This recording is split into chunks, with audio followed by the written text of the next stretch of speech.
இந்த நாள்ல தேவன் நம்மோடு பேசுகிற ஒரு வார்த்தை, ஒரு அறுப்பு காலம் நமக்கு இருக்கிறது. ஆமென். ஹல்லேலூயா. அறுப்பு காலம் அப்படின்னா எல்லாவற்றுக்கும் ஒரு முடிவு இருக்கிறது. End time. ஆமென். ஆமென். அறுவடை. ஆமென். நம்ம பட்ட பிரயாசங்களுக்கு ஒரு அறுவடை இருக்கும். ஆமென். அந்த முடிவு நேரம் சொல்லுவாங்க. அந்த முடிவு காலம், முடிவு நேரம். அறுவடை காலம் நீங்கள் பட்ட கஷ்டங்களுடைய முடிவாய் இருக்கிறது. ஆமென். சோ அறுவடை என்பது உங்கள் வாழ்க்கையில மிக முக்கியமான காலமாய் இருக்கிறது. ஆமென். கண்ணீரோடு விதைக்கிறவன் எவ்விதத்தோடு அறுப்பான். ஆமென். அவன் நிச்சயமா நீங்க விதைச்சிருந்தீங்கன்னா நிச்சயமா அறுவடையை பார்ப்பீர்கள். ஆமென். நீங்க விதைச்சிருக்கிறீங்களா? நீங்களே உங்களை யோசிச்சு பாருங்க. நீங்க நன்மைகளை விதைச்சிருந்தாலும் சரி, கண்ணீரோடு விதைச்சிருந்தாலும் சரி, இல்ல நீங்க வசனத்தை உங்களுடைய வாழ்க்கையில விதைச்சிருந்தாலும் சரி, விசுவாசத்தை விதைச்சிருந்தாலும் சரி, எதை விதைச்சிருந்தீங்களோ கர்த்தர் இன்றைக்கு உங்களுக்கு ஒரு அறுவடையை காணப்படுவார். ஆமென். விதைக்காதவங்க அறுவடையை பார்க்க முடியாது. சோம்பேறி என்ன பண்ண முடியாது? அவன் எதையுமே விதைக்கல. ஆனா இப்ப வந்து ஒரு பேங்க்ல ஒரு பிசினஸ் இருக்குன்னு வச்சுக்கோங்க, ஒரு மியூச்சுவல் ஃபண்ட்ஸ் இந்த மாதிரி பிசினஸ் இருக்குன்னு வச்சுக்கோங்க. அதுல நீங்க விதைக்கிறீங்கன்னா அதுக்கு ஏற்ற ஒரு லாபம் வரும். ஆனா விதைக்கவே இல்லாம உங்களுக்கு லாபம் வருமா? வரவே வராது. அல்லேலூயா. அதே போல இன்றைக்கு நீங்கள் விதைத்திருப்பீர்கள், ஆனால் நீங்கள் அறுவடையை காண்பீர்கள். விதைக்கவில்லை என்றால் இன்றையிலிருந்து விதைக்க ஆரம்பிங்க. ஆமென். விதைக்காம ஆண்டவர் மட்டும் செய்யணும்னு நீங்க நினைச்சீங்கன்னா அது முடியாது. உங்களால் தேவனை ஏமாற்ற முடியாது. அல்லேலூயா. ஆண்டவரே எனக்கு நீங்க செய்யணும் அப்படின்னா நீ என்னத்தை விதைக்கிற? விசுவாசத்தினாச்சும் நீ விதைச்சிருக்கணும்.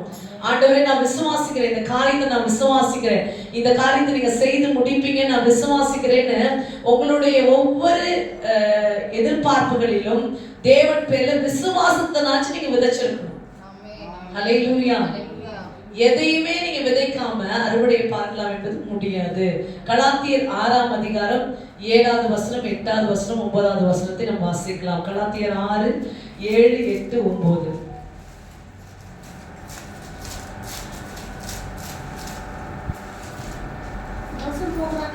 தேவன் நம்மை பரியாசம் பண்ண விட்டார். மனுஷன் எதை விதைக்கிறானோ அதையே அறுப்பான். தான் மாம்சத்துக்கென்று விதைக்கிறவன் மாம்சத்தினால் அழிவை அறுப்பான். ஆவிக்கென்று விதைக்கிறவன் ஆவியினாலே நித்திய ஜீவனை அறுப்பான். நன்மை செய்கிறதில் சோர்ந்து போகாமல் இருப்போமாக. நாம் கலந்து போகாதிருந்தால் ஏற்ற காலத்தில் அறுப்போம். ஆமென். இங்க 3 கண்டிஷன் நம்ம பார்க்கிறோம். ஃபர்ஸ்ட் என்ன அப்படின்னா, மோசம் போகாதீர்கள் அப்படின்னா என்ன அர்த்தம்னா, புத்தி அற்றவர்களாக இருக்காதீங்க. விதைக்காம அறுக்க முடியாது. அல்லேலூயா. அப்படின்னா புத்தியா நடக்கணும், விதைக்கணும் அப்படின்னு ஆண்டவர் சொல்றாரு. ஓகே. விதைக்காம தேவனை பரியாசம் பண்ண விட்டாருன்னா நீங்க வந்து விதைக்காம அறுக்கலாம் நினைச்சு தேவனை ஏமாத்த முடியாது. ஒருவன் விதைக்கிறதையே அறுப்பான். அவன் என்ன விதைக்கிறானோ அதுதான் அறுப்பான். அல்லேலூயா. அல்லேலூயா. சிலர்கிட்ட நீங்க போய் என்ன விதைக்கிறீங்களோ அவங்க கிட்ட அதுதான் அறுக்க முடியும். ஆமென். அல்லேலூயா. நீங்க அன்பை விதைச்சீங்கன்னா அன்பை அறுப்பீர்கள். அல்லேலூயா. நீங்க நன்மையை விதைச்சீங்கன்னா நன்மையை அறுப்பீர்கள். நீங்க தீமையை விதைச்சீங்கன்னா நீங்க தீமையை தான் அறுப்பீங்க. அல்லேலூயா. சோ நீங்க எதை விதைக்கணும் என்ற தீர்மானத்துக்குள் இந்த பிரசங்கம் முடிவதற்குள் நீங்கள் வந்து விடுங்கள். அதே போல நீங்க விதைப்பதை தான் இன்னும் இந்த வருஷத்தின் முடிவில் நீங்கள் அறுப்பீர்கள். ஹல்லேலூயா. விதைக்காமல் சோம்பேறியாக நீங்க இருந்து விட்டீங்கன்னா வருஷத்துல முடிவுல நீங்க வந்து வெறுமனையா தான் நீங்க போக முடியும். ஹல்லேலூயா. சரி, எதை விதைக்கிறானோ அதை அறுப்பான் என்ற செய்தி நம்ம பார்த்தோம். கலாத்தியர் 6:8 என்ன சொல்லுது? மாம்சத்துக்கென்று விதைக்கிறவன் மாம்சத்தினால் அழிவை அறுப்பான், ஆவிக்கென்று விதைக்கிறவன் ஆவியினால் நித்திய ஜீவனை அறுப்பான். ஆமென். அல்லேலூயா. முதல் ஆண்டவர் என்ன சொல்றாரு? விதைக்கணும்னு சொல்றாரு.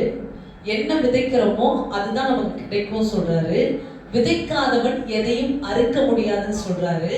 இப்ப எப்படி விதைக்கணும்னு சொல்றாரு. எதுல விதைக்கணும்? மாம்சத்துல விதைச்சின்னா மாம்சத்துல நீ அழிவை அறுப்ப. அப்படின்னா மாம்சத்துல விதைக்கிறதுனா என்ன அப்படின்னா பாவ காரியங்கள். அல்லேலூயா.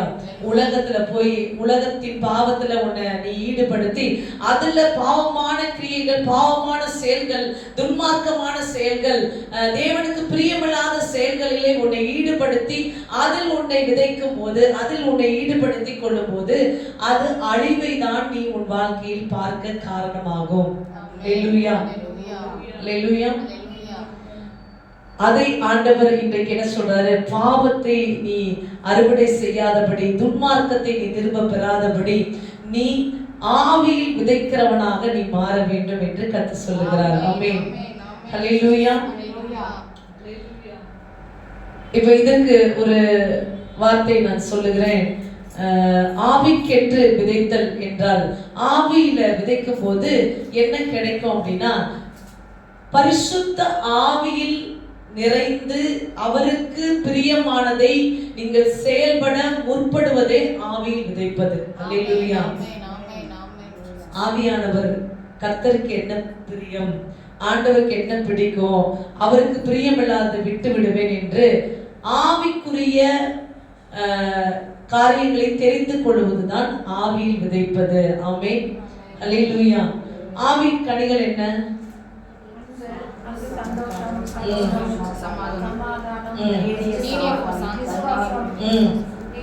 நற்குணம், சாந்தம். அல்லேலூயா.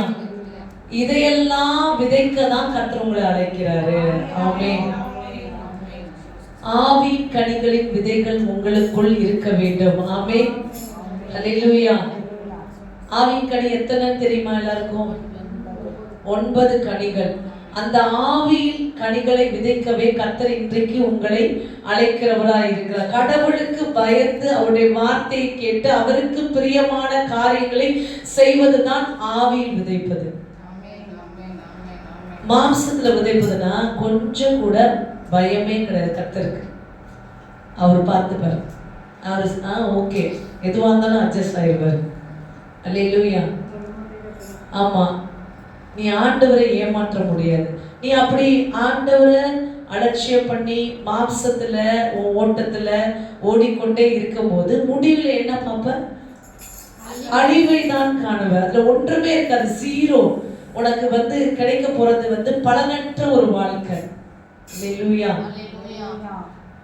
ஆனா ஆவியில் நீ விதைக்கும் போது, தேவ ஆவியினால் நீ விதைப்பதனால உன் ஆத்துமா விடுதலை ஆகிறது. உன் ஆத்துமா தேவனோடு இணைகிறது, நித்திய ஜீவனுக்குள்ள போகுது.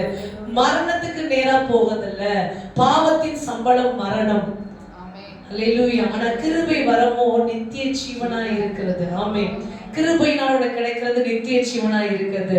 சோ ஆவியில் விதைப்பது என்றால் நீ வசனத்தில் வாழ்வதுதான் ஆவியில் விதைப்பது. ஆமென். தேவனுடைய வசனத்துக்கு வாழ்வதற்கு உன்னை ஒப்பு கொடுப்பது, தேவன் சொல்ல ஒவ்வொரு வார்த்தைக்கும் உன்னை தாழ்த்து வாழ்வதுதான் ஆவியில் விதைப்பது. ஆமென். ஹல்லேலூயா. முதலாவது இந்த ஆவியில் விதைக்கிறதுல வசனத்தின்படி வாழ்வது என்று சொன்னேன். ரெண்டாவது நான் என்ன சொல்றேன் அப்படின்னா, ஜப ஆவி, இடைவிடாத ஜபம். சில பேர் உங்கள் ஜபங்களை ஜப அறை அங்க போனாலே உங்க ஜபம் சத்தம் கேட்டுட்டே இருக்கு. அல்லேலூயா. ஆண்டவரை நோக்கி பண்ணின ஜபம். தானியேல் பாருங்க 3 வேளை ஜெபிக்கிறார். அவருடைய காரியம் ஜெயமா இருந்தது.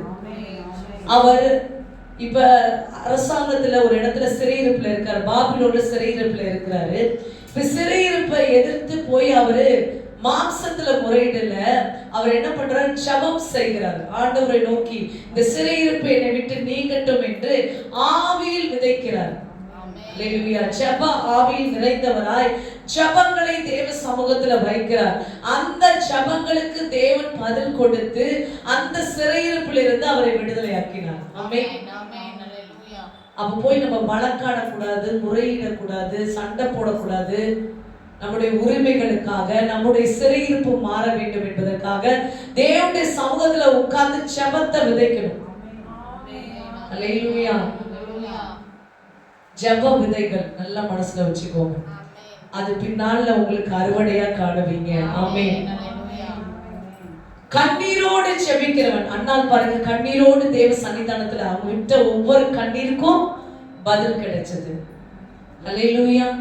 நீங்க கண்ணீரோடு விதைச்சிருப்பீங்கன்னா உங்க கண்ணீரை ஆண்டவர் துருத்தியில் வைத்திருக்கிறார்.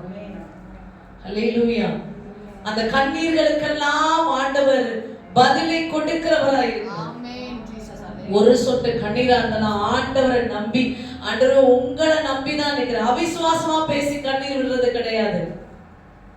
விசுவாசமாய் கண்ணீர் விதைகளை விதைப்பது. ஆமென். நீர் என்னை காப்பாற்றவில்லை என்று சொல்லி கண்ணீர் வடிப்பதில்லை. ஆண்டவரே, நீர் என்னை காப்பாற்ற வல்லவராய் இருக்கிறேன், உம்மை மட்டுமே நம்புகிறேன் என்று சொல்லி கண்ணீரோடு நிற்கும் போது தேவன் அந்த கண்ணீரின் விதைகளுக்கு அவர் பதில் கொடுக்கிறவராய் இருக்கிறார். ஆமென். ஹல்லேலூயா. அப்ப இன்னைக்கு கர்த்தர் உங்களை விதைக்கிறவங்களாக அழைக்கிறார். நீங்க செய்யற ஒவ்வொரு ஜெபங்களும் வீணாகாது. தேவனுடைய பிள்ளைகள் செய்யற ஒவ்வொரு ஜெபத்துக்கும் கர்த்தர் பதில் கொடுக்கிறார். ஆமென். ஜெபமெல்லாம் பதிலாக மாறும். ஆமென். ஒரு ஜெபம் கூட கீழே விழாது. ஆண்டவர் நோக்கி பண்ற ஜெபங்கள் எல்லாம் தூபமாக தேவனுடைய சமூகத்துல போய் நிற்கும். ஆமென். அது எல்லாவற்றுக்கும் அவர் பதில் கொடுக்கிறவராய் இருக்கிறார். அல்லேலூயா. இப்போ ஏன் இதை ஒரு விதைன்னு சொல்றோம்? ஏன் ஒரு விதைன்னு சொல்றோம்? ஏன்னா அது பதில் கிடைக்குது, பலன் கிடைக்குது. அல்லேலூயா. விதைய மண்ணுக்குள்ள நீங்க போட்டீங்கன்னா, அதுல நீங்க தண்ணி ஊற்றுனீங்கன்னா கண்டிப்பா அது முளைச்சுதான் ஆகும். அது போலதான் ஜெபமும் தேவன் நோக்கி நீங்க பண்ணீங்கன்னா கர்த்தர்கிட்ட பதில் வந்துதான் ஆகும். ஆமென்.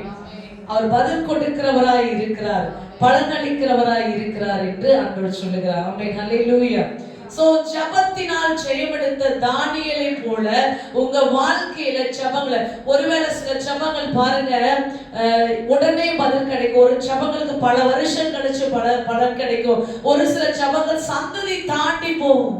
ஆமென். ஆனா ஜெபத்துக்கு பதில் இருக்கும். அந்த ஒரு தாய் ஜெபிச்சிருப்பாங்க, அந்த தாய் ஜெபித்து மறித்திருப்பாங்க, ஆனாலும் பிள்ளைகள் மனமாறாம இருப்பாங்க. ஆனா பிற்காலத்துல அந்த ஜெபம், தாய் செய்த ஜெபம், அவங்க தான் இங்க மறித்திருக்காங்க தவிர அவங்க ஜெபம் உயிரோடு இருக்கும். அது நிறைவேற வரையும் அது உயிரோடு இருக்கும். ஆமென். தேவ சன்னிதானத்துல இருந்து கொண்டே இருக்கும். அதுக்கு ஆண்டவர் அடுத்த சந்ததிகளுக்குள்ள பலன் கொடுப்பார். ஆமென். அல்லேலூயா. விதை மண்ணுக்குள்ள போயிடுச்சுன்னா பலன் கொடுத்துதான் ஆகும். அதே போல ஜெபம் தேவ சமூகத்துல எட்டுச்சுன்னா அது எத்தனை வருஷமா இருந்தாலும், எத்தனை காலமா இருந்தாலும் அதுக்கு பலன் கிடைக்கும். அதனால உன் ஜெபம் வீணாகாது. இப்போ உனக்கு லாஸே கிடையாது. அல்லேலூயா. இதுல நீ இன்வெஸ்ட் பண்ணினா உனக்கு லாஸே இல்ல. எதுல? ஜெபத்துல நீ இன்வெஸ்ட் பண்ண உனக்கு லாஸே கிடையாது. அல்லேலூயா. அது என்றென்றைக்கும் உனக்கு பலன் கொடுக்கக்கூடியதா இருக்கிறது. சந்ததி சந்ததியாய் பலன் கொடுக்கக்கூடியதா இருக்கிறது. ஆமென். ஹல்லேலூயா. சோ அடுத்தது ஜெபம் எப்படி செய்ய வேண்டும்? தானியேல் எப்படி செஞ்சாங்க? இடைவிடாமல் ஜெபம் செஞ்சாங்க. வருஷத்துக்கு ஒரு இன்வெஸ்ட்மென்ட் கிடையாது, நாளுக்கு 3 இன்வெஸ்ட்மென்ட். அல்லேலூயா. ஒரு நாளைக்கு 3 முறை ஆண்டவர் சமூகத்துல உட்கார்ந்தாங்க.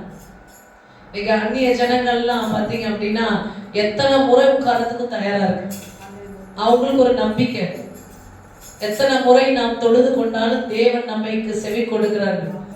நமக்கு ஒரு தடவை சொல்லிட்டோம், என்னத்த போய் அவர்கிட்ட சொல்றதுக்கு இருக்கு. அல்லேலூயா. அதான் சொல்லிட்டோமே. அல்லேலூயா. உங்களுக்கு தோன்றதை சொன்னீங்க. கர்த்தருடைய ஆவியிலிருந்து தேவனுடைய சித்தம் என்னதென்று அறிந்து நீங்க தொழுது கொள்ள தேவன் உங்களை அழைக்கிறவராய் இருக்கிறார். முதலாவது உங்க விருப்பத்தை சொல்லிட்டீங்க. இப்ப கர்த்தருடைய சித்தம் என்னதென்று அறிந்து அதற்கேற்ற போல நீங்க ஜெபிக்க கர்த்தர் உங்களை ஏவி எழுப்புகிறவராய் இருக்கிறார். அல்லேலூயா. சோ நம்மளுடைய காலங்களின் நேரங்களை அதிகமாக ஜெபத்தில் நம்ம விதிக்க வேண்டும். ஆமென். அல்லேலூயா. இதுதான் ஆண்டவர் இன்னைக்கு நமக்கு சொல்லுகிறார். அடுத்ததாக நம்ம பார்த்தோம்னால் ஒரு காரியத்தை குறித்து நான் சொல்றேன். விசுவாசத்தை விதைத்தவர்கள் பிழைத்தார்கள். பாருங்க, திமிர்வாதக்காரன் என்ற ஒரு மனுஷனை 4 பேர் தூக்கிட்டு வராங்க. அந்த 4 பேரோட விசுவாசத்தை கர்த்தர் பார்த்து அவரை, அந்த திமிர்வாதக்காரன் வியாதிப்பட்டிருந்த அவரை கர்த்தர் குணமாக்கினார். ஹல்லேலூயா.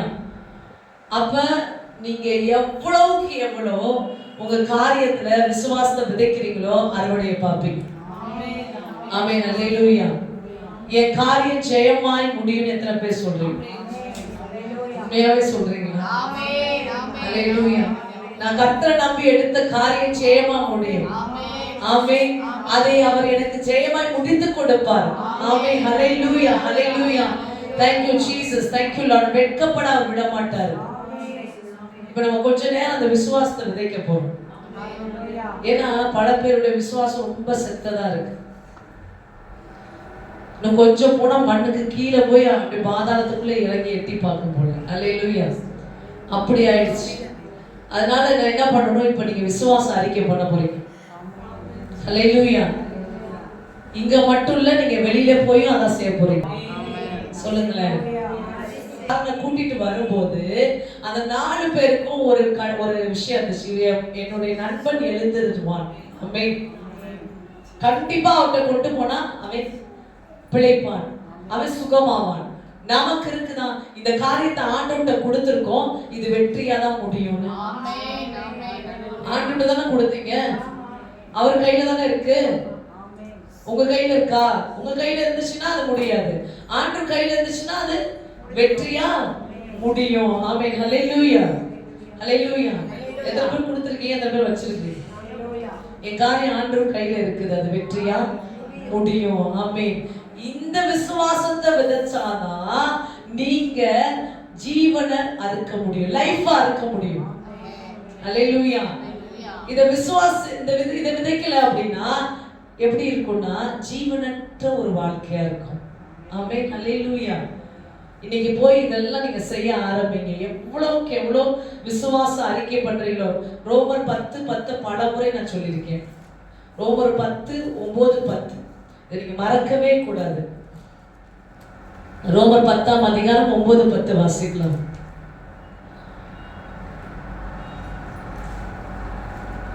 என்னவென்றால் கர்த்தராகிய இயேசுவை நீ உன் வாயினாலே அறிக்கையிட்டு தேவன் அவரை மருத்துவரிலிருந்து எழுப்பினார் என்று உன் இருதயத்திலே விசுவாசித்தால் ரட்சிக்கப்படுவாய். நீதி உண்டாக இருதயத்திலே விசுவாசிக்கப்படும், ரட்சிப்பு உண்டாக வாயினாலே அறிக்கை பண்ணப்படும். ரட்சிப்பு உண்டாக, விடுதலை உண்டாக வாயினால் அறிக்கை பண்ணப்படும். டெய்லி எந்திரிச்சு உன் விசுவாசத்தை அறிக்கை பண்றீங்களா? கிடையாது. கர்த்தருக்கு ஸ்தோத்திரம். எத்தனை பேரு விசுவாசத்தை அறிக்கை பண்றீங்க டெய்லியும்? நீங்க யார விசுவாசிச்சுட்டு இருக்கிறீங்க? எந்த காரியத்துல விசுவாசிட்டு இருக்கிறீங்க? விசுவாச அறிக்கைன்னு ஒண்ணு இருக்கு. நிச்சய விசுவாச அறிக்கை, ஒரே கடவுளை விசுவாசிக்கிறேன், திருத்துவ தேவனை தான் நம்ம விசுவாசிக்கிறோம்னு ஒரு விசுவாச அறிக்கை நம்ம கிறிஸ்துவ எல்லாருக்கும் கொடுக்கப்பட்டிருக்கு. ஆனா உங்க காரியத்துல நீங்க எதை விசுவாசிச்சுட்டு இருக்கீங்க? அதை நீங்க அறிக்கை பண்ணணும். ஆமென். இந்த நாள்ல இருந்து நீங்க இப்ப இங்க வந்து ஜபத்துல, அதாவது நீங்க காணிக்கை விதைச்சா கூட அதை நீங்க விசுவாச அறிக்கை பண்ணணும். ஆமென். அல்லேலூயா. இந்த ஊழியத்துல நான் இவ்வளவு காணிக்கை விதைக்கிறேன், இது 1000 மடங்கு கர்த்தருக்கு திரும்ப கொடுப்பாரு. ஆமென். ஆமென். அல்லேலூயா. நீங்க பணத்தை விதைச்சாலும் சரி, நீங்க ஜபத்தை விதைச்சாலும் சரி, என்ன தேவனிடத்துல நீங்க பெற விரும்புறீங்களோ அதை விசுவாசித்து அறிக்கை பண்ணுங்க. ஆமென். ஆமென். அல்லேலூயா. நீங்க உற்சாகமா கொடுத்தா அமுக்கி குலுக்கி சரிந்து விழுகும்படி உங்கள் மடியிலே போடப்படும் என்று சொல்றாங்க. ஹல்லேலூயா. ஹல்லேலூயா. அதனால இன்றைக்கு இருந்து நீங்க ஒரு விசுவாச அறிக்கை டெய்லி, நீங்க விசுவாச அறிக்கை செய்யறதுக்கு ஒரு நேரத்தை டெய்லி ஃபிக்ஸ் பண்ணுங்க. இங்க சபைக்கு காணிக்கை எடுத்துட்டு வரீங்களா? இந்த காணிக்கை நான் விதைக்கிறேன் ஆண்டவரே இந்த ஆலயத்துல. இல்ல நான் இங்க இந்த மினிஸ்ட்ரிக்கு நீங்க அனுப்புறீங்களா? அனுப்புறதுக்கு முன்பு அந்த காணிக்கை உங்க கையில, உங்க இருதயத்துல எடுத்துட்டு, இன்னைக்கு ஜிபே இருக்குது ஆனா கையில எடுக்க முடியாது, உங்க இருதயத்துல எடுத்துக்கோங்க. இருதயத்துல அந்த காணிக்கை எவ்வளவு தொகை, அந்த தொகையை உங்க இருதயத்துல ஏத்தி கொண்டு, இந்த தொகையை நான் விதைக்கிறேன் ஆண்டவரே, இதை எனக்கு 1000 மடங்கு நீர் எனக்கு பெருக பண்ணுங்க அப்படின்னு சொல்லி நீங்க பெருக பண்ணுவீங்க. நீங்க ஜெபிக்கணும், விசுவாசிக்கணும். ஆமென். ஹல்லேலூயா. இது காணிக்கைக்கு மட்டும் இல்லை, எல்லாத்துக்குமே சொல்றேன். விசுவாசம் உள்ளவர்களாய் ஜெபிக்கும் போது நீங்க ஜெபத்துல எவைகளை கேட்பீர்களோ அவைகளை பெற்றுக்கொள்வீர்கள். ஆமென். நெகிமே ஒரு ஜெபம் பண்றாரு, ஆண்டவரே அந்த ராஜா கண்ணுல தயவு கிடைக்கட்டும் அப்படின்னு ஜெபிச்சு முடிச்சுட்டு அவரோட சொல்றாரு, கர்த்தர் காரியத்தை கைகூடி வர பண்ணுவார். அல்லேலூயா. ஜெபம் பண்ணிட்டு அவிசுவாசமா பேச கூடாது. அல்லேலூயா. அப்ப இன்னைக்கு நீங்க விதைக்கிற ஒவ்வொன்றையும் அறிக்கை செய்யுங்க, விசுவாச அறிக்கை செய்யுங்க. Thank you Lord. ஆண்டவர் பார்த்து பாருன்னு சொல்லிட்டு அந்த மனுஷன் இந்த மனுஷன் உதவி செய்வாங்களா? அப்படி கிடையாது. அல்லேலூயா. கர்த்தர் செய்வார்னா கர்த்தர் செய்வார் தான். ஆமென். கர்த்தர் எனக்கு செய்து முடிப்பாரு அப்படி நிக்கணும். ஆமென். ஆபிரகாம் கர்த்தர் பார்த்து கொள்வார்னு சொல்லிட்டு இறங்கி போய் எப்படியாவது போய் ஜெபம் பண்ணுங்க, அங்க காப்பாத்துங்க இங்க காப்பாத்துங்க மக்கள்கிட்ட போனாரா?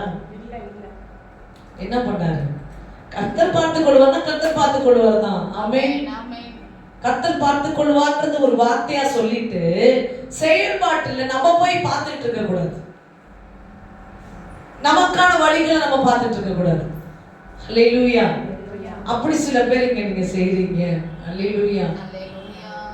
கர்த்தர் பார்த்து கொள்வார் என்றால் கண்மூடித்தனமா அவர் மேல் விசுவாசம் உள்ளவர்களாக இருக்க வேண்டும். ஆமென். அப்பொழுதுதான் அற்புதத்தை பார்க்க முடியும். சோ இன்னைக்கு இந்த ஜூன் மாசம் நிறைய விசுவாசத்தை நீங்க விதைக்கணும் உங்க காரியத்துல. அதுதான் நீங்க வர மாதங்கள்ல அறுவடை செய்ய போறீங்க. ஹல்லேலூயா. முதல் ஜெபத்தை விதைக்கணும்னு சொன்னேன், அடுத்தது விசுவாசத்தை விதைக்க வேண்டும் என்று சொன்னேன், அடுத்தது முதல் சொன்னேன் கர்த்தரின் வசனத்தை விதைக்க வேண்டும். ஹல்லேலூயா. பிலிப்பு பாருங்க, அந்த மந்திரியிடம் போய் ஆண்டவருடைய வசனத்தை அவர் விதைத்தார். அப்போஸ்தலர் எடுத்துக்கொள்ளலாம்.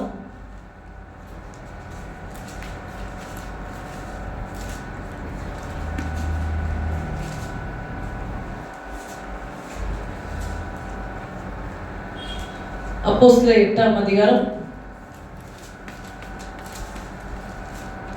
28வது வசனம், 26 வசிக்கிறேன். பின்பு கர்த்தருடைய தூதன் பிலிப்பை நோக்கி, நீ எழுந்து தெற்கு முகமாய் எருசலேமில் இருந்து காசா பட்டணத்துக்கு போகிற வனாந்திர மார்க்கமாய் போ என்றார். அந்தபடி அவன் எழுந்து போனான். அப்பொழுது எத்தோப்பியருடைய ராஜஸ்திரியாகிய காந்தாகே என்பவளுக்கு மந்திரியும் அவளுடைய பொக்கிஷம் எல்லாவற்றுக்கும் தலைவனுமாய் இருந்த எத்தியோப்பியனாகிய ஒருவன் பணிந்து கொள்ளும்படி எருசலேமுக்கு வந்திருந்து ஊருக்கு திரும்பி போகும்போது தன் ரதத்திலே உட்கார்ந்து ஏசாயா தீர்க்கதரிசியின் ஆகமத்தை வாசித்துக் கொண்டிருந்தார்.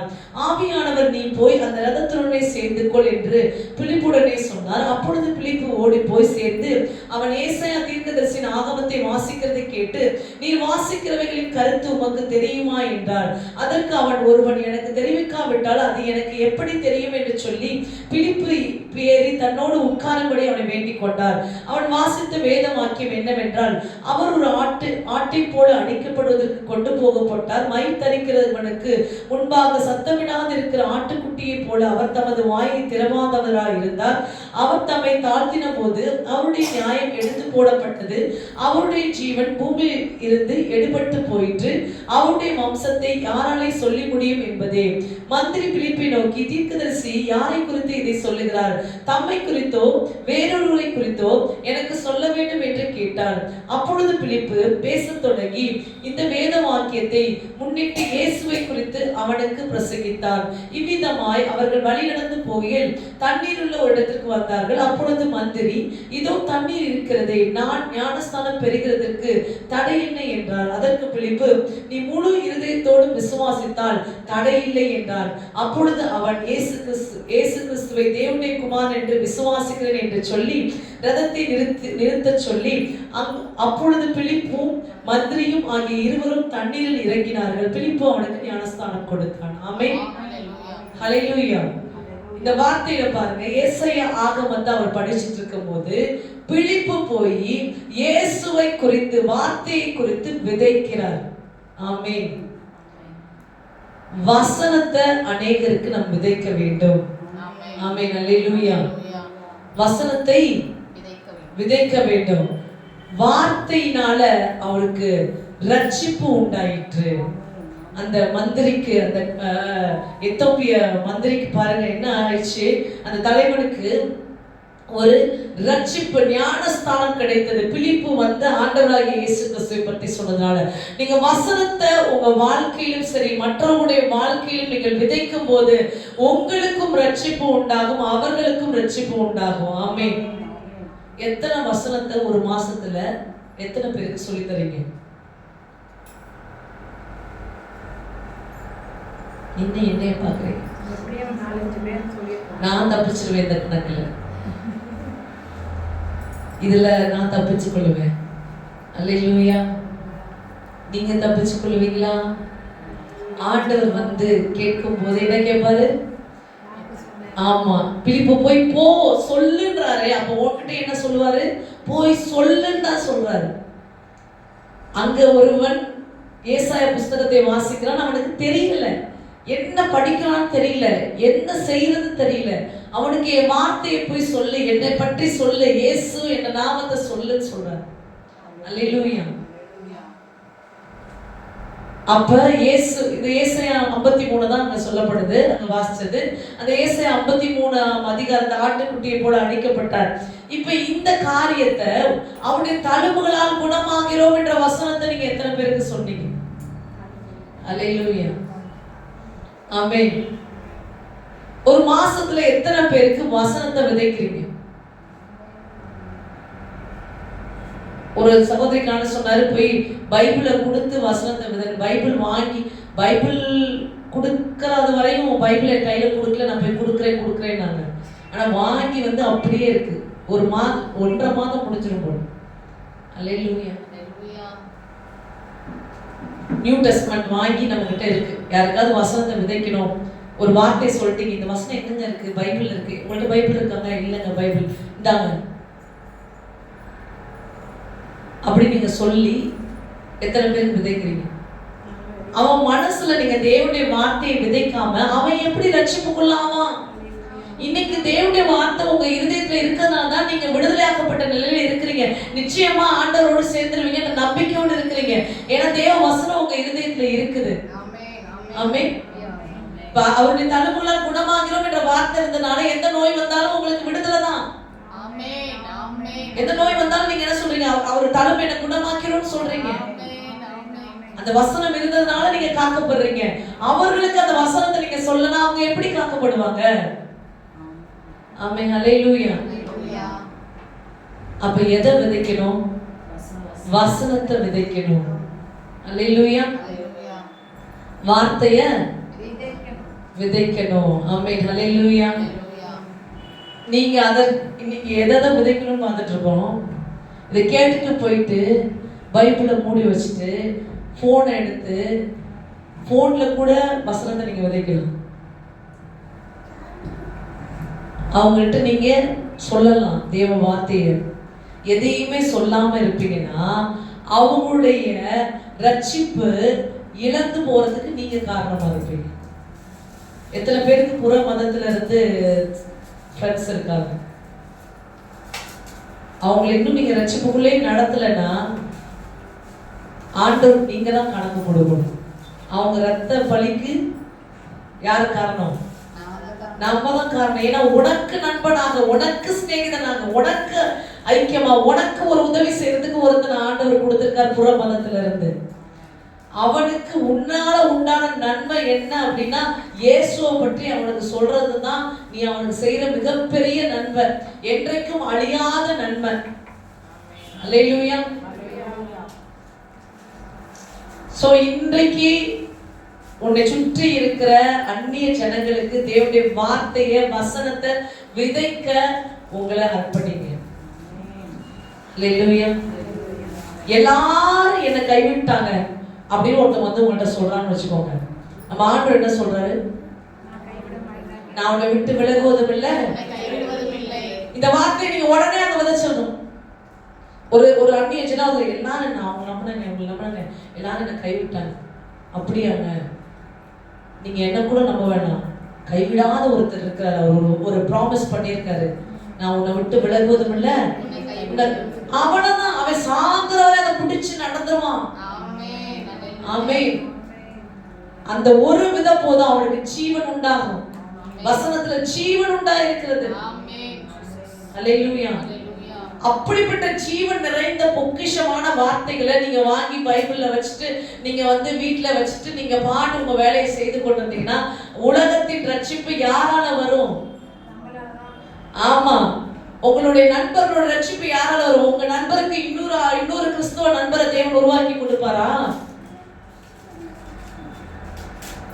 நீங்க பழகிற மக்களுக்கு இன்னொரு கிறிஸ்துவை அறிந்தவனே ஆண்டவர் உருவாக்கி கொடுப்பாரு. நீங்க என்ன செய்வீங்க? உருவாக்கி கொடுப்பாரு, நீ செய்யலன்னா. ஆனா ஒன்று கேட்பார், நீயே செய்யலன்னு. ஆமென்.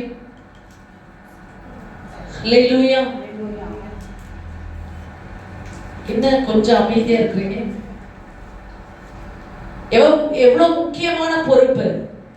ஒரு வித நெல்லா இருக்கு, வித நெல்ல விதைக்காம அவனுடைய ரட்சிப்பை எப்படி பார்ப்பீங்க? அவன் நரகத்துக்குள்ள இருக்கும் போது என்கிட்ட ஒரு வார்த்தை சொல்லக்கூடாதா அப்படின்னு கேட்க மாட்டானா? அல்லேலூயா. ஆத்மாவுக்கு மரணமே கிடையாதே. ஆத்மா நித்திய தண்டனைக்குள்ளதானே இருக்கும். அல்லேலூயா. சரீரத்துக்கு தான் மரணம், நித்திய மரணத்துக்குள்ள நின்றுட்டு இருக்கும். அது தண்டனைக்குள்ள ஆக்கினி தீர்ப்புக்குள்ள இருக்கும். தேவனை அறியாத ஆத்துமாக்கள், தேவனால் ரட்சிக்கப்படாத ஆத்துமாக்கள். ஆமென். அதுல உங்களுக்கு மிகவும் நெருக்கமானவர் இருக்கிறத நீங்க விரும்புறீங்களா? அப்படின்னா நீங்க என்ன பண்ணணும்? காலத்தையும் சமயத்தையும் பிரயோஜனப்படுத்தி கொண்டு அவங்களுக்கு போகுதோ போகலையோ, சமயம் வாய்த்தாலும் வாய்க்காவிட்டாலும் நீ சுவிசேஷத்தை அறிவி, இயேசுவை பத்தி நீங்க சொல்லணும், அவர் அன்பை பற்றி சொல்லணும். அவருடைய வல்லமை உள்ள வார்த்தைகள் உன்னை காப்பாற்றக்கூடும். வேறு வார்த்தைகள் சகலவற்றை காட்டிலும் தம்முடைய வசனத்தை பிரஸ்தாபப்படுத்தி இருக்கிறார். சகலவற்றையும் அவருடைய வார்த்தையினாலே உருவாக்கி இருக்கிறார். உலகம் முழுவதும் ஒரு வார்த்தையால் உண்டாக்கப்பட்டிருக்குன்னா நீ சொல்ற இயேசுவோட வார்த்தை அவன் வாழ்க்கையில எவ்வளவு காரியத்தை உண்டாக்கக்கூடியதா இருக்கும். ஆமென். விசுவாசத்தோடு நீங்க அவன் வாழ்க்கையில வார்த்தையை விதைங்க. ஆமென். ஹல்லேலூயா. நான் ஆண்டவர்கிட்ட கேட்கிறேன், இவங்களாம் விதைப்பாங்களா விதைக்க மாட்டாங்களா? கொடுக்குற ரியாக்ஷனை பார்த்தா என்ன லெவல்ல இருப்பாங்கன்னு தெரியல. ஹல்லேலூயா. ஆமா, ஆண்டவர் பாரத்தோடு இருக்காரு, வேதனையோடு இருக்காரு. நம்ம அக்கறையற்றவர்களாக இருக்கக்கூடாது. ஹல்லேலூயா.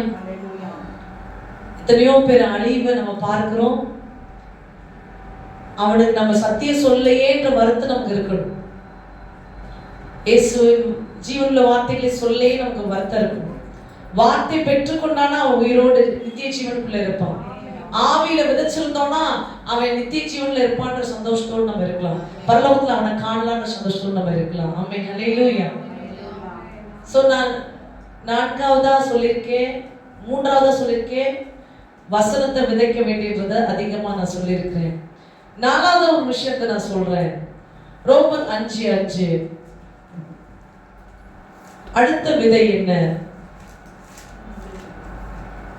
ரோமர் 5:5. மேலும் நமக்கு அருளப்பட்ட பரிசுத்த ஆவியினாலே தேவ அன்பு நம்முடைய இருதயங்களில் ஊட்டப்பட்டிருக்கப்படினால் அந்த நம்பிக்கை நம்மை வெட்கப்படுத்தாது. ஆமென்.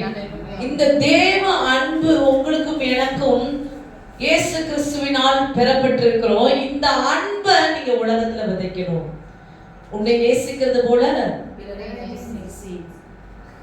அல்லேலூயா. எல்லாம் நமக்கு தெரியும். நமக்கு தெரியாத சத்தியமே கிடையாது. எல்லா வசனமும் மனப்படமா சொல்லுவோம், ஆனா செய்ய மட்டும் மாட்டோம். அல்லேலூயா. உன்னை நேசிக்கிறது போல அப்படின்னா உனக்கு எதெல்லாம் நல்லதுன்னு பார்த்து பார்த்து செஞ்சுக்கிற போல, மற்றவங்களுக்கும் நல்லதை பார்த்து பார்த்து செய்யி. அல்லேலூயா. நான் உன்னை நேசிக்கிறது போல இன்னொரு இடத்துல ஆண்டவர் சொல்லியிருக்காரு, நீ பிறனை நேசி. இந்த கற்பனை, செகண்ட் கற்பனையை முதல் உன்னை நேசிக்கிறது போல பிறர் நேசின்னு ஒரு சுவிசேஷ புத்தகத்துல ஆண்டவர் சொல்லியிருக்கார். இன்னொரு சுவிசேஷ புத்தகத்துல ஆண்டவர் சொல்லியிருக்கார், நான் உன்னை நேசிக்கிறது போல நீ பிறர் நேசி. நான் உன்னை எப்படி நேசிக்கிறேன்? நீ என்ன தப்பு பண்ணாலும், எவ்வளவு நீ என்ன காயப்படுத்தினாலும் ஏன் நேசம் உன் மேல மாறாம இருக்குது.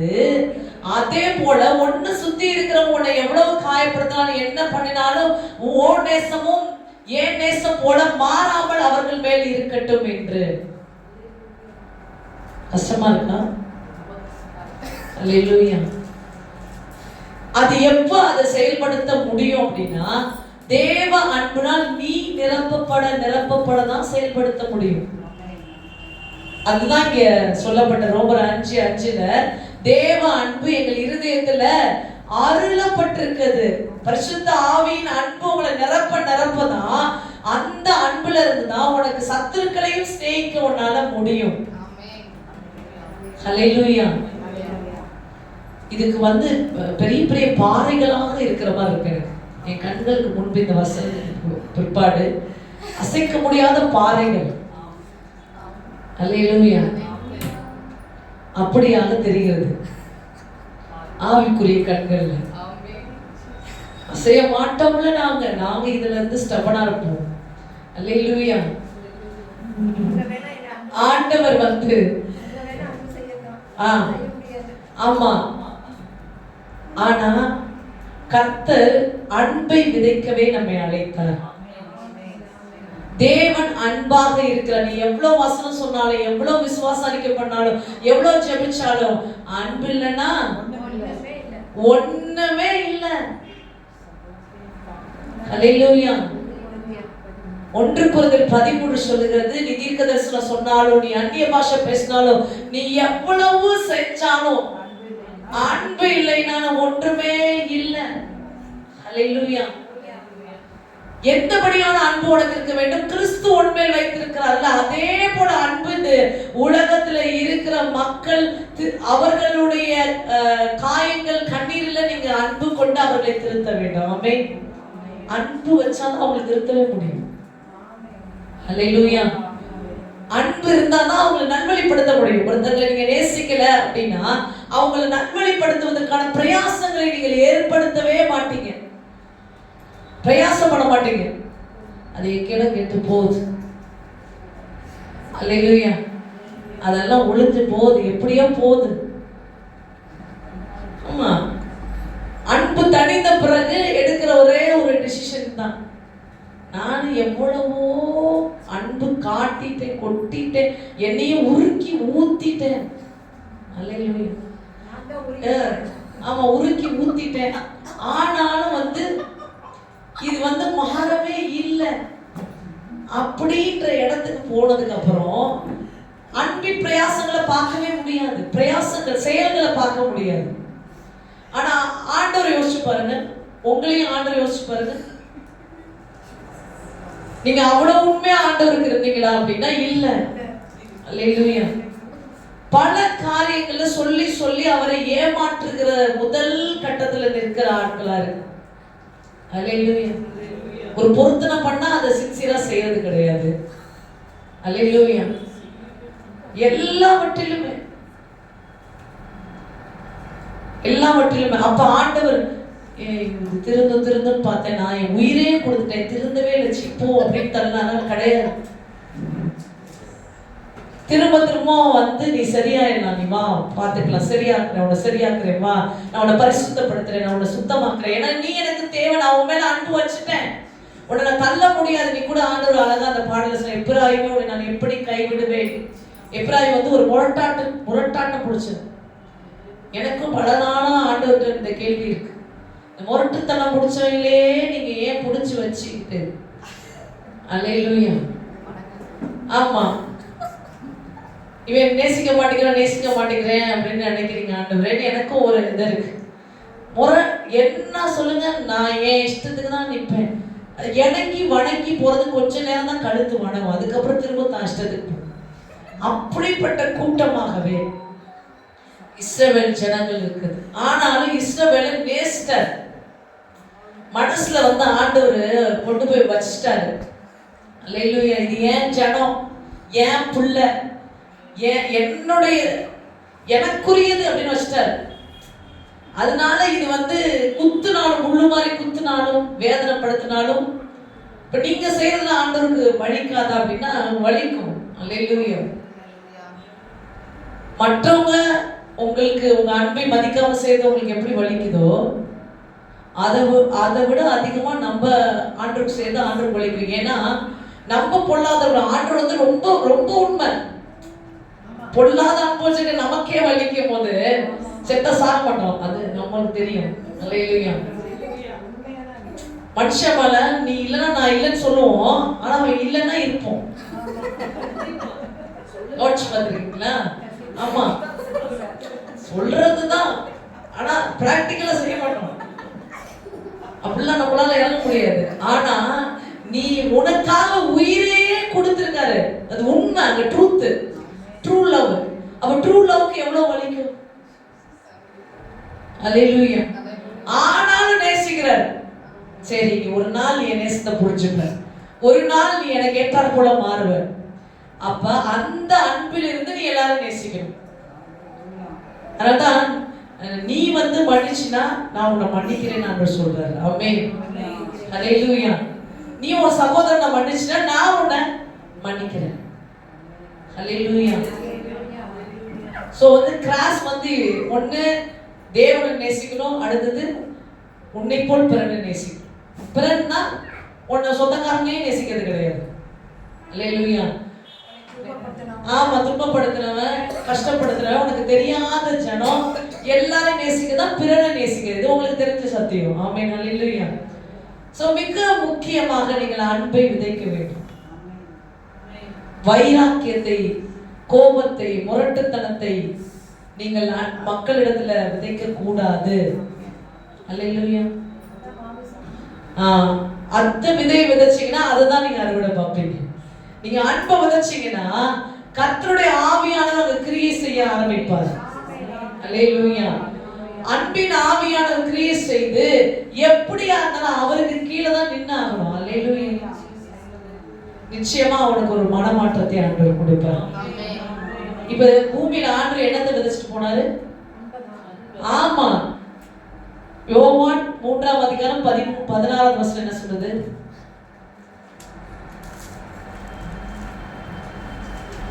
யோவான் 3:16 தெரியாதா? தேவன் தம்முடைய ஒரே பேரான குமாரனை விசுவாசிக்கிறவன் எவனோ அவன் கெட்டு போகாமல் நித்திய ஜீவனை அடையும்படிக்கு அவரை தந்தபடி இவ்வளவு உலகத்தில் அன்பு கொண்டார். அல்லேலூயா. ஒரே குமாரனை கொடுத்து அன்பு கூர்ந்தார், அன்பை தான் விதைத்தார் ஆண்டவர். ஆமென். அல்லேலூயா. அப்ப நம்மளும் எதை விதைக்க ஆண்டவர் அழைக்கிறார்? அன்பை விதைக்க. அன்பை விதைச்சோம்னா அன்பை அறுவடை செய்யும். ஆனா இதுல மிகப்பெரிய சிக்கல், மாயமற்ற அன்புள்ளவர்களாக இருக்க வேண்டும்.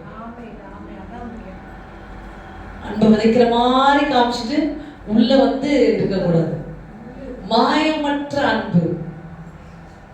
1 கொரிந்தியர் 13ல சொல்லப்பட்ட அகாப்பே அன்பு உங்களை நிரப்ப வேண்டும். அன்பை விதைக்கணும்னா தானா வராது. உங்களுக்குள்ள அன்பு இருந்தாதான் அங்க விதைக்கவே முடியும். அல்லேலூயா. ஒரு நாள் வரும், ஒரு நாள் வராம, ஒரு நாள் லீவ் விட்டுரும், ஒரு நாள் அன்பு கொட்டும், ஒரு நாள் அன்பு அப்படியே அடைச்சிடும், நெஞ்சில அடைச்சிடும், அப்படின்லாம் இருக்குது. அல்லேலூயா. எப்பயுமே ஓவர்ஃப்ளோ ஆகும். The Christ love. அல்லேலூயா. ஆண்டவர் நேசிக்கிறாரு. நம்ம நேசிக்கிறது என்ன அப்படின்ற இடத்துக்கு வரணும். ஆமென். ஆண்டவரே நேசிக்கிறாரு.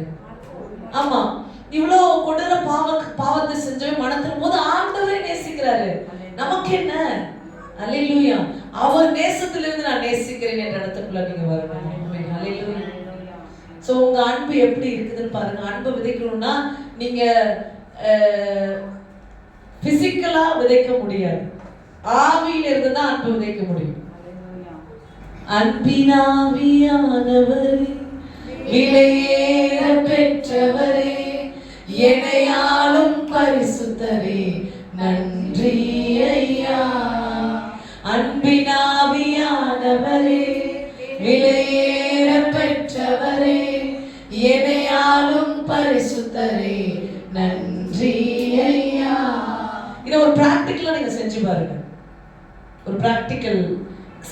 நான் உங்களுக்கு கூட்டு போறேன். யாரை உங்களால நேசிக்க முடியலையோ, யாரை பார்த்தா உங்களுக்கு கோபமா வருதோ, யாரை பார்த்தா உங்களுக்கு அன்பை காட்ட முடியல, வேற முகத்தை காட்ட முடிகிறதோ, அந்த இடத்துல நீங்க இப்ப சப்ஸ்டியூட் பண்ணணும். என்ன சப்ஸ்டியூட் பண்ணணும்னா, ஆண்டவரே எனக்கு இவங்க மேல கோபமே வரக்கூடாது, அன்பு மட்டும்தான் வரணும். உங்க அன்பினால நிரப்புங்க, உங்க அன்பின் ஆவியானவர் என்னை நிரப்ப வேண்டும். இப்ப உங்களுக்கு எதிரான ஒரு கூட்டம் இருக்கு அப்படின்னு உங்களுக்கு தெரிஞ்சிச்சு.